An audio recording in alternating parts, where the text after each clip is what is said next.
Good morning friends, कैसे हैं आप लोग के लिए बेसिक केमिस्ट्री स्टार्ट किया गया है। एकदम जीरो लेवल से जीरो लेवल से स्टार्ट किया गया है। इस क्लास में, पिछले क्लास में बताया गया था पदार्थ के बारे में, केमिस्ट्री के बारे में, पदार्थ के बारे में, पदार्थ कितने प्रकार का होता है उन सब के बारे में। लास्टली बताया गया परमाणु के बारे में। वैसे कण जिसको दो या दो से अधिक भागों में विभाजित नहीं किया जा सकता है उसे परमाणु कहते हैं। यह भी बताया गया था कि परमाणु का नाभिक होता है जहां प्रोटॉन और न्यूट्रॉन पाया जाता है और उसके चारों ओर आपकी कक्षाएं होती है जिसमें इलेक्ट्रॉन चक्कर लगाता है। परमाणु में बहुत सारे इलेक्ट्रॉन, प्रोटॉन, न्यूट्रॉन होते हैं। सभी प्रोटॉन और न्यूट्रॉन नाभिक में होंगे और इलेक्ट्रॉन उसके चारों ओर चक्कर लगाता है। पहली कक्षा में सब में तो 2n² होता है। पहली कक्षा में 2 इलेक्ट्रॉन रह सकता है, दूसरका में 8 गो, तीसरका में 18 गो, चौथका में 32 गो, पांचवा में 50 गो, छठा में 72 गो। 2n² के आधार पर निकाल सकते हैं आप लोग। ये सब चीजें आपको पिछले वीडियो में बताया जा चुका था। देखिए, आज वही इलेक्ट्रॉन के डिस्ट्रीब्यूशन के बारे में बात करना है, इलेक्ट्रॉन के वितरण के बारे में बात करना है कि इलेक्ट्रॉन वितरित कैसे रहेगा, कक्षाओं में इलेक्ट्रॉन कहां कहां कैसे उपस्थित रहता है, उसी के बारे में जानकारी लेना है। तो उससे पहले थोड़ी सी कक्षा के बारे में बात कर लेते हैं। देखिए, कक्षा ये तो दिख रही है आपको, इसको ऊर्जा स्तर भी कहते हैं, इसको ऊर्जा स्तर भी कहा जाता है, इसको कक्षा भी कहते हैं। देखिए, कक्षा, ये जो कक्षा दिख रही है इसमें बहुत सारा छोटा छोटा भाग होता है, बहुत सारा छोटा छोटा भाग होता है जिसको हम लोग उप कक्षा कहते हैं। जिसको क्या कहते हैं? उप कक्षा। जैसे कक्षा है, कक्षा में क्या होगी? उप कक्षा। कक्षा, पहली कक्षा, इसमें उप कक्षा होती है S, दूसरका में S और P, तीसरका में S P D। यहां देखिएगा, पहिलका में S है, पहिलका में एगो कक्षा होती है। इसको क्वांटम नंबर के आधार पर आप जान सकते हैं कि किसमें कौन सी कक्षा, कितनी कक्षाएं होती है, लेकिन फिलहाल बेसिक चीजें पढ़ रहे हैं इसलिए थोड़ा सा ध्यान रखेंगे। एक पहला कक्षा में एगो उप कक्षा, दूसरका में 2 गो उप कक्षा, तीसरका में 3 उप कक्षा, चौथका में 4 उप कक्षा, पांचवा में 5 उप कक्षा। इस तरीके से होती है। पहिलका में सिर्फ S होता है, एक ही होगा, कौन होगा? S होगा। दूसरका में 2 गो S और P होगा, तीसरका में 3 गो S P D होगा, चौथका में 4 गो S P D F, पांचवा में 5 गो S P D F G। देखिए, G अभी आया नहीं है, आएगा भविष्य में तो जरूर आएगा, लेकिन अभी आया नहीं है। अभी तक F तक ही उपयोग होता है। जब भविष्य में आगे की परमाणुओं की खोज होगी तो G का भी उपयोग किया जाएगा। तो इस तरीके से आपको ये उप कक्षाएं पाई जाती है। उपकक्षा, तो इसको कह सकते हैं पहिलका का S है, इसको लिख सकते हैं 2S क्योंकि दूसरका का है, और 2P क्योंकि दूसरका का P है।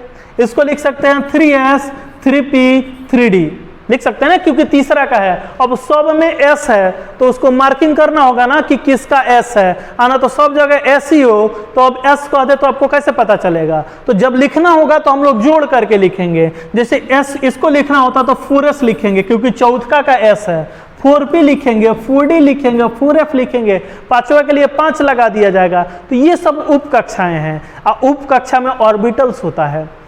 S एक ऑर्बिटल का बना हुआ है, P 3 ऑर्बिटल का बना है, D 5 ऑर्बिटल का बना है और F 7 ऑर्बिटल का बना है। ये सब आपको क्वांटम नंबर के आधार पर मिलता रहेगा। जैसे कक्षा की बात कर रहे थे, एक बार और ध्यान दीजिए, कक्षा के साथ उप कक्षा। अब पहल का कक्षा है जिसको K से भी निरूपित करते हैं, पहल का कक्षा है, इसको ऐसे लिख देते हैं। फर्स्ट कक्षा है, इसको K से निरूपित करेंगे, इसमें उप कक्षा कौन है? S। दूसर का है जिसको L से निरूपित करेंगे, S और P 2 गो होता है। तीसर का में 3 गो होगा,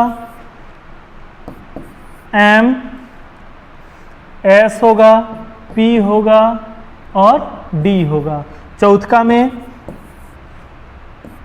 N S P D F, पांचवा में 5 गो S P D F G। इस तरीके से इसको हम लिखेंगे 1S, ऐसे लिख के दिखा देते हैं आपको। इसको लिखेंगे 2S, इसको 3S, इसको 4s, इसको 5s। आपको पता है ऐसा क्यों लिखा गया है? क्योंकि आपको क्लियर पता चले कि किसका s है। ये दूसरका का p है, तीसरका का p है, चौथका का p है, पांचवा का p है। ये आपका तीसरका, चौथका, पांचवा, इस तरीके से हम मार्किंग इसको कर करके रखा जाएगा ताकि आपको आसानी से पता चले कि किसका है। s में एक ऑर्बिटल होता है। s में कितना ऑर्बिटल होता है? एक ऑर्बिटल। p में 3 ऑर्बिटल होता है। d में 5 ऑर्बिटल होता है। d में कितना? 5 ऑर्बिटल होता है। और f में 7 ऑर्बिटल होता है। इस तरीके से आपको ये कक्षाएं होती है। कक्षा में उप कक्षा पाया जाता है और उप कक्षा में ऑर्बिटल होता है। अब हम लोग को बात करना है इलेक्ट्रॉन के वितरण के बारे में, जिसको इलेक्ट्रॉनिक विन्यास कहा जाता है। इलेक्ट्रॉनिक विन्यास आपको 3 नियमों के आधार पर लिखा जाता है। उसको तीनों नियमों को हम लोग आगे पढ़ेंगे भी, देखेंगे भी, अभी बता भी रहे हैं आपको। आइए आगे बढ़ते हैं। थोड़ी सी इन तत्वों को एक बार देख लीजिए, एक बार ध्यान दे करके इन तत्वों को देख लीजिए। हाइड्रोजन है जिसकी परमाणु संख्या कितनी है? 1। हाइड्रोजन की परमाणु संख्या 1, हीलियम की परमाणु संख्या 2, लिथियम की परमाणु संख्या 3, बेरिलियम की 4, बोरन की 5। ये परमाणु संख्याएं हैं। परमाणु संख्या प्रदर्शित करता है प्रोटॉन की संख्या को और इलेक्ट्रॉन की संख्या को। परमाणु की जितनी परमाणु संख्या है उतना ही उसमें प्रोटॉन भी होगा, उतना ही उसमें इलेक्ट्रॉन भी होगा, उसी को निरूपित करता है। अब जिसकी परमाणु संख्या होगी उतना ही इलेक्ट्रॉन है, उसी के आधार पर हम लोग को लिखना है। हम लोग उसके बारे में बात करेंगे, परमाणुओं के बारे में बात करेंगे कि किसकी कितनी परमाणु संख्या होता है, उसको कैसे सजा करके रखा गया उसके बारे में बात करेंगे। लेकिन फिलहाल थोड़ा सा इलेक्ट्रॉनिक विन्यास के बारे में बात कर लें। इलेक्ट्रॉनिक विन्यास,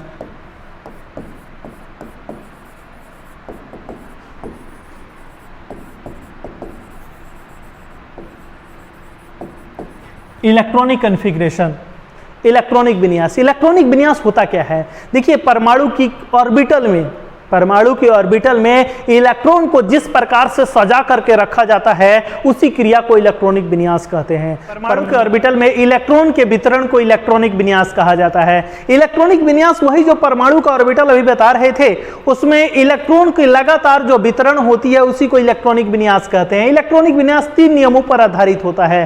पहला, अबाउ का नियम। अबाउ का नियम कहता है कि इलेक्ट्रॉन ऑर्बिटल में ऊर्जा के बढ़ते क्रम में भरता है। इलेक्ट्रॉन ऑर्बिटल में ऊर्जा के बढ़ते क्रम में भरता है। जैसे जैसे ऊर्जा का बढ़ता हुआ क्रम होगा उसी में इलेक्ट्रॉन को भरा जाएगा। आइए देखते हैं कैसे इलेक्ट्रॉन को भरेंगे। जैसे पहले आपको बताया गया कि पहली जो कक्षा होती है उसमें एक उप कक्षा होती है।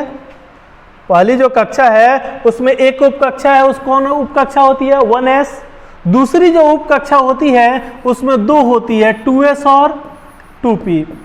तीसरी जो होती है 3s, 3p और 3d, यही उपकक्षा होती है ना। 4s, 4p, 4d, 4f। पांचवी में 5 होगा, 5s, 5p, 5d और 5f, 5g। छठी में 6 होगा, 6s, 6p, 6d, 6f, 6g, 6h, यही ना।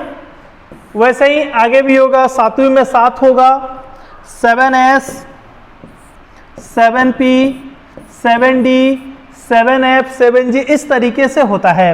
देखिए, बात कर रहे हैं ये ऑर्बिटल है, ये ऑर्बिटल में जो आपकी उप कक्षा होती है उसी को दिखाया गया है।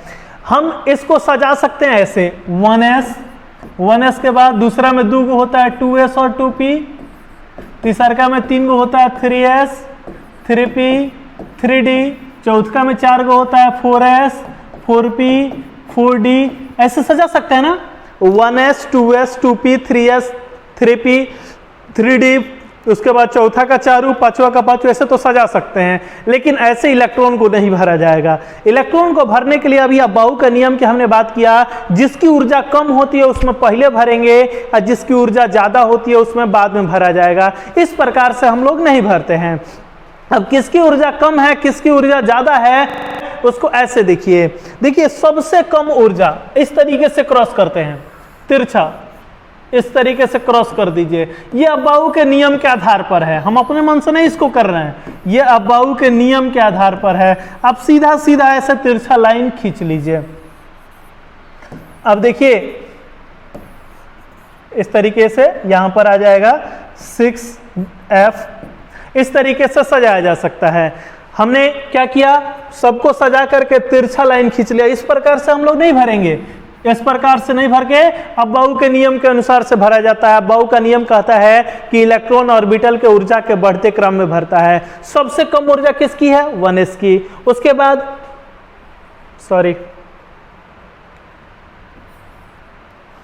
यहां 2s होगा,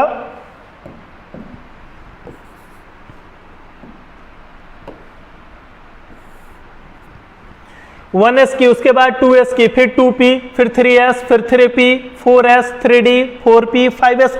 जैसे लाइन खींचा गया उस पर सबसे कम ऊर्जा 1s की, फिर 2s की, फिर 2p, फिर 3s, फिर 3p, 4s, 3d, 4p, 5s। आइए यहां पर लिख देते हैं 1s, उससे ज्यादा 2s, फिर 2p, फिर 3s, फिर 3p, 3p के बाद कौन है बाबू, 3p के बाद 4s, 3d नहीं, 3p के बाद कौन आएगा, 4s। आइए 4s, उसके बाद 4s के बाद 3d, फिर 4p, फिर 5s, 4s के बाद 3d, फिर 4p, फिर 5s। इसके बाद भी कर सकते हैं आप, 5s के बाद 4d, 5p, 6s। इस तरीके से लाइन से सजाया जा सकता है। ये आपका ऊर्जा के बढ़ते क्रम में सजाया गया है अब्बाऊ के नियम के अनुसार से। उसके बाद हुंड का नियम कहता है, हुंड का नियम कहता है कि आधा भरा या पूरा भरा ऑर्बिटल आंशिक भरे ऑर्बिटल से ज्यादा अस्थायी होगा। आधा भरा ऑर्बिटल हो या पूरा भरा ऑर्बिटल हो तो वो ज्यादा अस्थायी होता है आंशिक भरे हुए ऑर्बिटल से। आधा भरा या पूरा भरा ऑर्बिटल आंशिक भरे ऑर्बिटल से ज्यादा अस्थायी होता है। अब इसे अस्थायित्व के क्रम में लिखा भी जा सकता है, या ऐसे कह लें एक और नियम होता है हुंड का नियम कि इलेक्ट्रॉन एक एक करके भरेगा फिर जोड़ा बनाना प्रारंभ करेगा। ये हुंड का नियम है। देखिए बेसिक पढ़ रहे हैं इसलिए सिर्फ बता के छोड़ दे रहे हैं, उसके बाद आगे आप लोग रिटेन वे में लिखिएगा। जब आगे हम लोग चैप्टर शुरू करेंगे पढ़ाते चलेंगे तो आप लोग को रिटेन वे में बताया जाएगा। जैसे पहला हमने कहा था अब्बाऊ का नियम कि इलेक्ट्रॉन ऑर्बिटल में ऊर्जा के बढ़ते क्रम में भरता है। इसके लिए एक दो और नियम दिया गया है, ये जो बताया गया उसके लिए। दूसरा हुंड का नियम कि आधा भरा या पूरा भरा ऑर्बिटल आंशिक भरे ऑर्बिटल से ज्यादा अस्थायी है। हुंड का ही दूसरा नियम है कि इलेक्ट्रॉन एक एक करके भरता है फिर जोड़ा बनाना प्रारंभ करता है। और पॉली का नियम कहता है कि किसी भी ऑर्बिटल में अधिकतम इलेक्ट्रॉन की संख्या 2 होती है। वहीं से पता चलता है हम लोग को कि s में 2 गो इलेक्ट्रॉन रहेगा, p में 6 गो इलेक्ट्रॉन रहेगा, d में 10 गो इलेक्ट्रॉन रहेगा और f में 14 गो इलेक्ट्रॉन रहेगा। ये पॉली के नियम से पता चलता है। s में कै गो, 2 गो, p में कितना, 6 गो, d में कितना, 10 गो, s में कितना, 2 गो, p में 6 गो, d में 10 गो और f में 14 गो। तो ये इलेक्ट्रॉन की संख्या है। क्या है, इलेक्ट्रॉन की संख्या। इलेक्ट्रॉन की संख्या इसमें s, p, d, f के आधार पर लिखा गया। अब इलेक्ट्रॉनिक विन्यास लिख करके हम लोग को देखना है। अगर मान लीजिए किसी की परमाणु संख्या 1 है, जैसे हाइड्रोजन होता है, हाइड्रोजन की परमाणु संख्या 1, इसकी इलेक्ट्रॉनिक विन्यास लिखना है। इसका इलेक्ट्रॉनिक विन्यास कैसे लिखेंगे, सबसे पहले किस में भरा जाएगा, 1s में।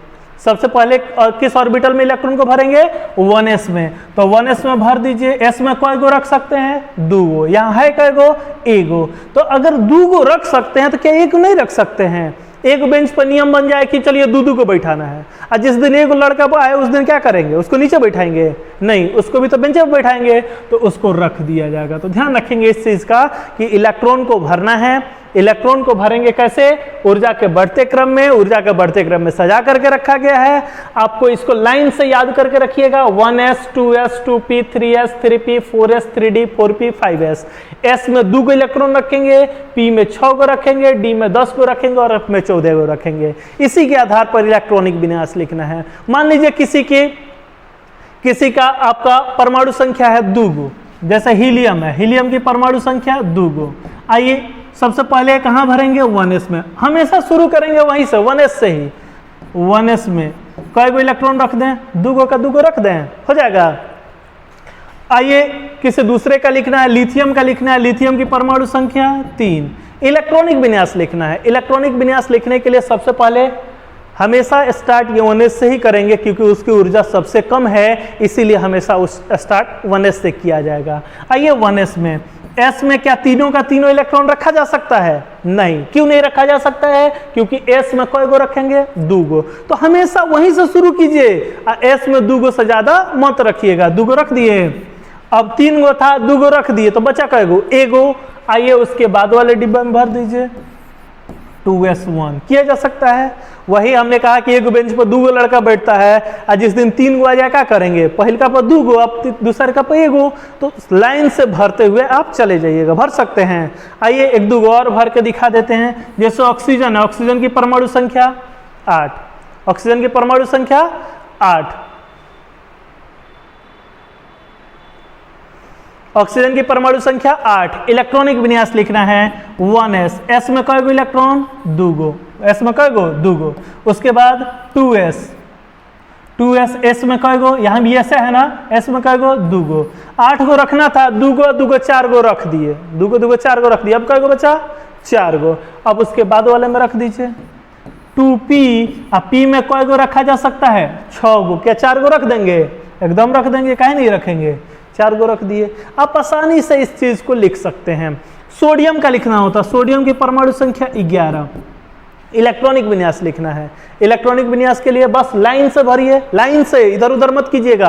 क्यों नहीं करेंगे? क्योंकि अब बाउ का नियम कहता है कि इलेक्ट्रॉन को ऊर्जा के बढ़ते क्रम में भरा जाएगा। तो जिसकी ऊर्जा कम है उसमें पहले भर दीजिए, और जिसकी ऊर्जा ज्यादा है उसमें बाद में भर दीजिए।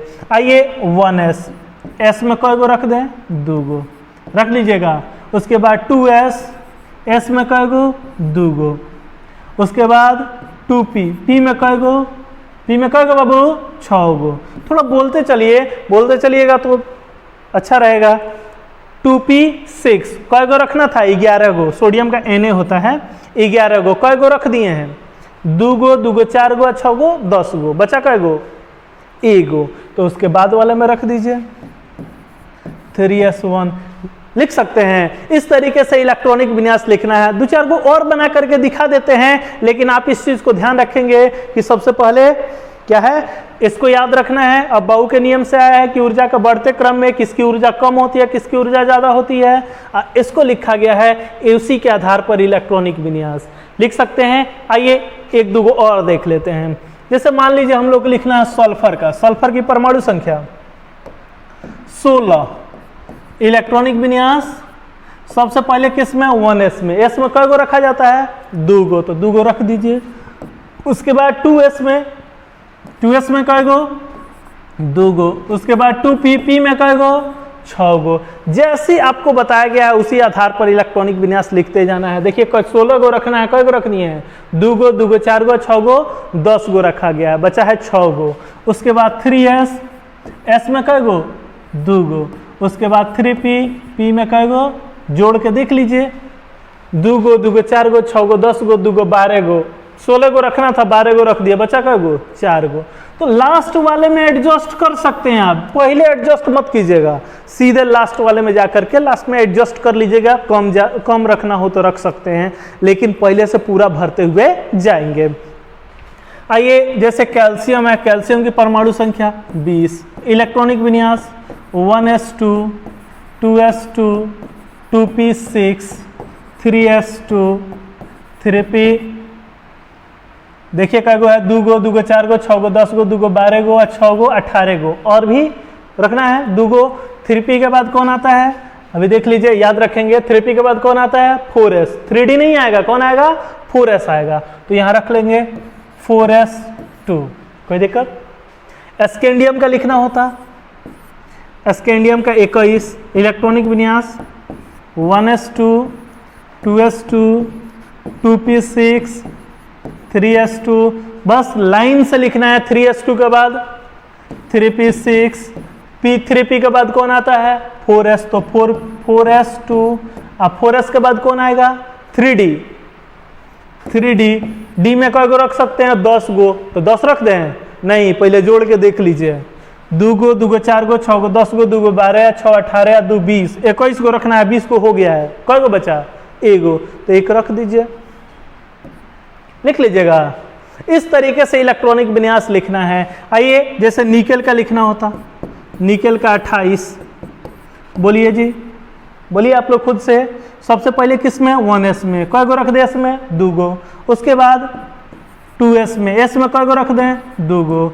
2p, p में कई गो रख दें, 6 गो। 2p के बाद कौन आता है, 3s, s में कई गो रख दें, 2 गो। उसके बाद जैसे लाइन से ऊर्जा का बढ़ता हुआ क्रम है वैसे ही लिखेगा। 3s के बाद किस में, 3p में, 3p में कई गो, 6 गो। इसके बाद 3d लिख दे क्या, नहीं, ऊर्जा जिसकी कम होगी उसको पहले लिखेंगे, जिसकी ऊर्जा ज्यादा होगी उसमें बाद में लिखेंगे। चलिए 4s, s में कई गो, 2 गो। और 3d, d में कई गो, 10 गो। 10 गो रख दें, पहले जोड़ के देख लीजिए रखा जाएगा कि नहीं। 2 गो, 2 गो 4 गो, 6 गो, 10 गो, 2 12, 6 18, 2 20, और रखना कई गो है, 28 गो। कई गो रख दिए, 20 गो। कई गो बचा, कई गो बचा, 8 गो, तो 8 गो रख दीजिए, हो जाएगा। इस तरीके से इलेक्ट्रॉनिक विन्यास लिखा जा सकता है। आप आसानी से लिख लीजिएगा, लिख सकते हैं ना। चलिए 1 2 गो और देख लेते हैं इसी में भी अभी। और आप लोग होमवर्क है, पहले आप लोग हाइड्रोजन से लेके क्रिप्टन तक 36 तक, चलिए तत्व कौनो हो उसको याद कराएंगे हम। तत्व कौनो हो 1 से लेके 36 तक सबका पहले इलेक्ट्रॉनिक विन्यास लिखने के लिए सीखिए। इलेक्ट्रॉनिक विन्यास करिए, उसके बाद भी आगे देखा जाएगा हम लोग। पहले इसी को थोड़ा सा इलेक्ट्रॉनिक विन्यास में और आगे दिखा देते हैं, हुंड के नियम को अप्लाई करके, उसके बाद बात करेंगे। जैसे जिंक है, जिंक की परमाणु संख्या 30। कौन सा तत्व है मतलब नहीं है, पहले इलेक्ट्रॉनिक विन्यास लिखने के लिए सीख लीजिए, उसके बाद करते रहेंगे। आइए 1s, s में 2 गो। उसके बाद 2s, s में 2 गो।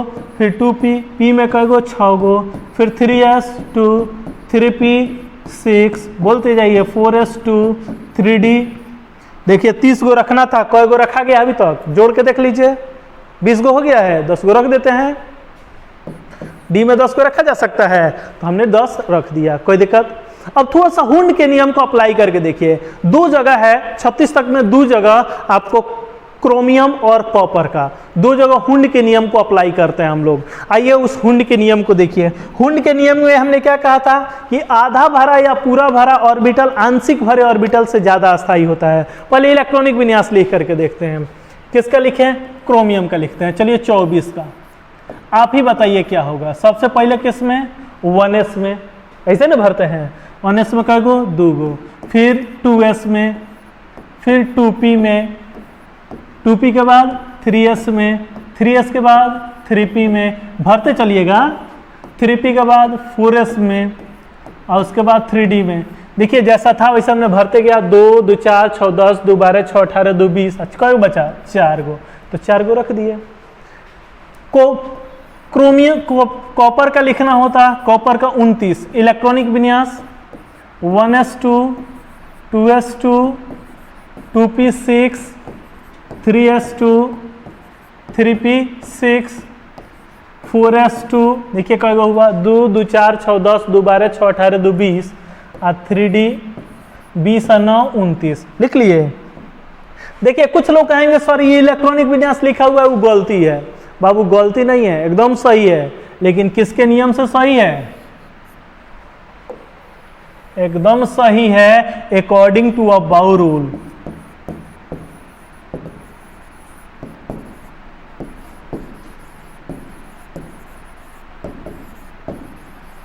अकॉर्डिंग टू अब्बाऊ रूल, अब्बाऊ के नियम के अनुसार एकदम सही है, गलती नहीं है, एकदम सही है। किसके नियम से, अब्बाऊ के नियम से। लेकिन हुंड के नियम को अप्लाई किया जाता है। हुंड का नियम अभी बताया गया कि आधा भरा या पूरा भरा ऑर्बिटल आंशिक भरे ऑर्बिटल से ज्यादा अस्थायी होता है। आधा भरा या पूरा भरा ऑर्बिटल आंशिक भरे ऑर्बिटल से ज्यादा अस्थायी होता है। जैसे डी है, डी में पूरा कब भरेगा, 10 गो रखेंगे तब ना।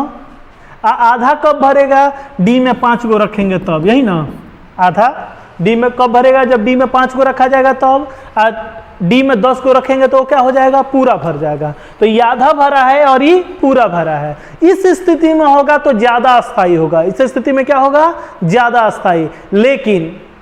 लेकिन अगर यही इन दोनों को छोड़ के कोई और होता, जैसे D4 हो, D3 हो, D9 हो तो ये सब कम अस्थाई होगा। ये सब क्या होगा? कम अस्थाई होगा। आधा भरा हो या पूरा भरा हो तो वो ज़्यादा अस्थाई है, आंशिक रूप से भरा है तो कम अस्थाई है। ये अब बाउ का हुंड का नियम है। हुंड ने ये नियम बताया था। अब इस नियम को अप्लाई करना है। अब देखिए यहाँ आधा भरा है नहीं, 4 गुना है। आधा कब भरता? 5 गो। यहाँ देखिए कितना है? 9 गो। आधा भरा है कि पूरा भरा? दोनों में से कोनो नहीं है, 9 गो है क्या? तो ये ध्यान रखेंगे कि आधा भरा हो या पूरा भरा होगा तो वो ज़्यादा अस्थाई होगा। अब इसमें हुंड के नियम को अप्लाई करें। आइए हुंड के नियम को अप्लाई करते हैं। हुंड के नियम को अप्लाई करते हैं। क्रोमियम का 24 1s2 2s2 2p6 3s2 3p6 4s2 और 3d4 है, ऐसे ही ना है। हम क्या करते हैं कि 4s के एक इलेक्ट्रॉन को 3d में भेज देते हैं। 4s के एक इलेक्ट्रॉन को कहाँ भेज दिए? 3d में। तो 4s के एगो भेज दिए तो बचा कएगो? एगो। और d में 4 गो था, एगो भेज दिए तो कएगो हो गया? 5 गो। आप बताइए, ये आधा भरा है, s में 2 गो होता है, आधा कर देंगे तो कएगो होगा? एगो होगा। ये आधा भरा है, इहो आधा है, तब ज्यादा अस्थाई होगा ना। तो इस स्थिति में ज्यादा अस्थाई है। तो हुंड ने कहा कि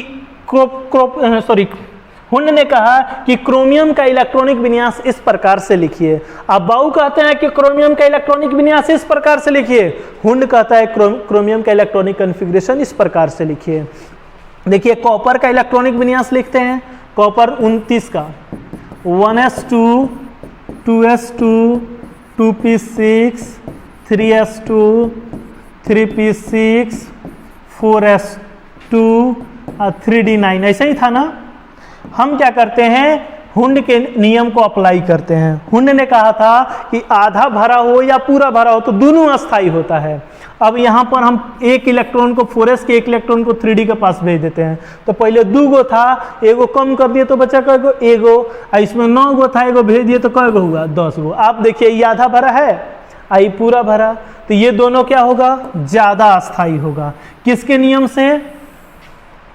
हुंड के नियम से। किसके नियम से बाबू? हुंड के नियम से।